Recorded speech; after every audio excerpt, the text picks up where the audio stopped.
If I had $1 for every single definitive roadmap to becoming a developer I had to throw away, I would probably be able to afford eggs in the US. Because here's the truth.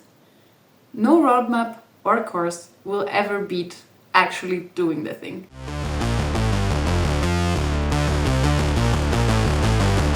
Hi, I'm Bella, and in this video I want to help you find the right resources. Not the ones that look best on a Notion board or a bullet journal, but the ones that actually make you better at coding. Because if you're still stuck collecting resources instead of building stuff, this might be exactly the wake-up call you need. Going straight to the first point, learning by doing. Because you can watch all the tutorials and read all the right blogs and articles. You can even finish a 4-year degree in computer science and still not know how to build a web app. Until you randomly decide to build a silly little app and then suddenly everything clicks. And you know both more and less than you did before. And that's exactly how learning works. So definitely start a personal project. And if you're not sure what to build, don't worry. I've got a whole video on personal project ideas coming up next. I got you. Moving on to the second thing, knowing how you learn best. Some people love coding challenges like Clash of Code, HackerRank, LeetCode. They're great if you enjoy solving puzzles. But remember, solving puzzles is not the same as building software. I like to think of it more like, to me, those coding challenges are more akin to playing chess or any other game. It doesn't directly translate to all the engineering knowledge you will need to build software. And moving on to my third point, using AI smartly. Yes, I'm not going to be a boomer and pretend like AI doesn't exist.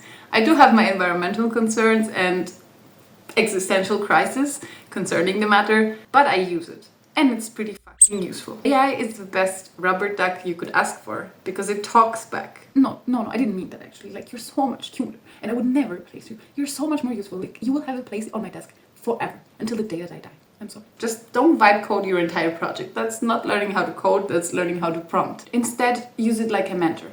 Ask it why a piece of code works, or why it doesn't work, and if you're lucky enough, you might get a response. Get help when you're choosing a tech stack for your project. Have it compare tools or implementations.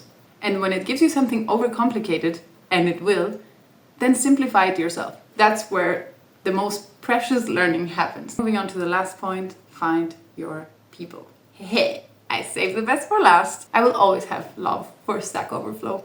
It got me through the trenches.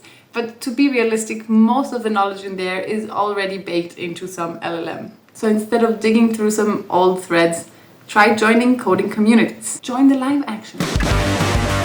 You'll find more people learning the same things, struggling with the same things, sharing their feedback. I personally learned a lot from just passively being a member of some small dev Discord servers. And bigger and more organized ones, like freeCodeCamp's Discord server, always has some fun events or challenges going on. It's just good to know that someone has your back when you're not in the privileged position of working in a company under a good mentor that will help you go through the hard parts of learning how to develop. I want to do that for you, or at least make a space where we can all collaborate to do that. I obviously haven't acquired all the knowledge in my 3 humble years of coding, and I'll tell you why later. But if we all hang out together, we build our own little nice network of help for each other.